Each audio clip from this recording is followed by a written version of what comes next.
I always thought I'd spend the rest of my life in the house I built with my own hands. 40 years of memories were tucked into every creaky floorboard, every sunlit window, every chipped piece of paint on the porch. My late wife, Ellen, and I raised our son, Michael, here. We planted the maple tree in the front yard together. We hosted every Thanksgiving and Christmas in that dining room. It wasn't just a house, it was my home. That morning started like any other. I was in the kitchen making coffee when Michael walked in, wearing that tense expression I'd seen on his face a few times before, usually when he had something to tell me that I wouldn't like. "Dad," he began, clearing his throat, "I need to talk to you about something important." I set my mug down and nodded. "Go ahead, son." He hesitated, then blurted it out.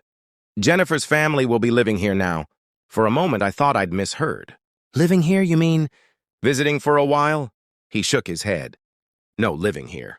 Her parents are struggling financially. Her younger brother's transferring to the local college. It just makes sense. This house is big enough for all of us, and, well, it's too much space for just you." I felt my chest tighten. "Too much space for just me?"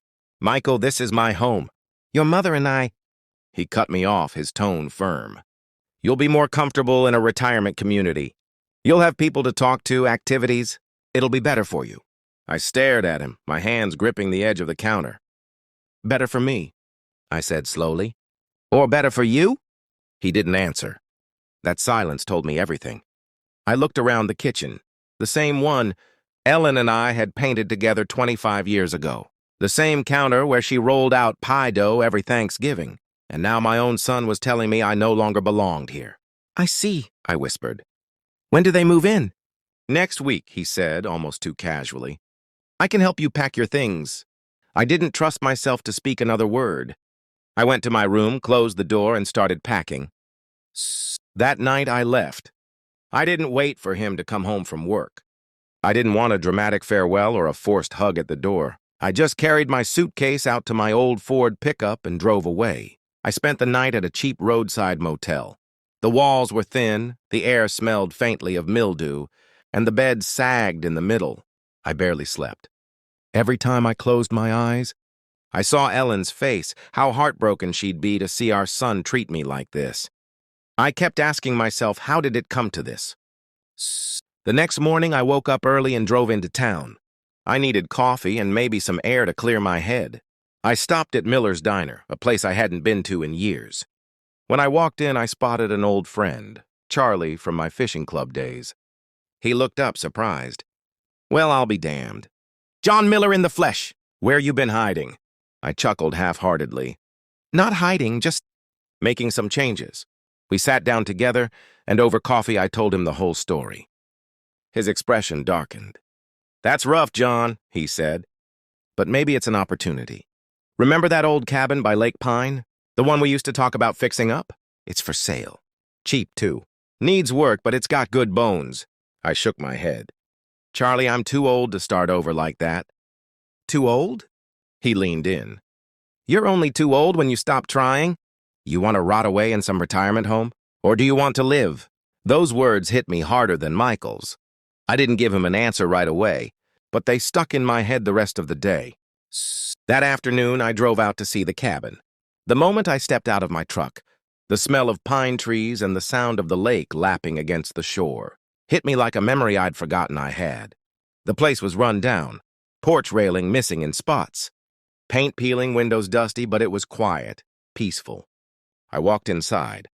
The floors were scuffed, the kitchen outdated, but the view from the living room window, breathtaking. The lake stretched out like glass, reflecting the late afternoon sun. Something inside me stirred. For the first time since Michael's words, I felt hope. The next day, I went back to my old house to collect the rest of my belongings. Jennifer's parents were already there, unpacking boxes. Her father barely looked at me. Her mother smiled politely as if I were just a visitor. Michael appeared in the hallway. "Dad, I didn't think you'd come today. I'm just here for my things," I said flatly. He followed me to my old room, watching as I packed the last of my clothes, my fishing gear, and the box of photo albums Ellen had kept so carefully. When I lifted Ellen's rocking chair, Michael spoke quietly. "Dad, I hope you understand this wasn't personal." I paused. "When you take a man's home, it's always personal. I carried the chair out to my truck without looking back. It's been 6 months since that day. I bought the cabin by Lake Pine. Charlie and I have been fixing it up little by little.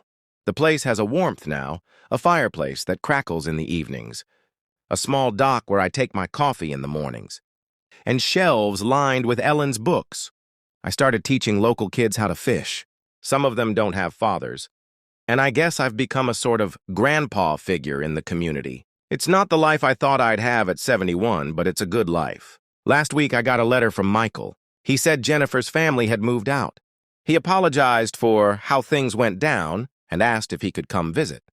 I haven't decided yet. Forgiveness takes time and some wounds don't heal overnight. But I do know this, being forced out of my old home didn't break me. It gave me a chance to find something new.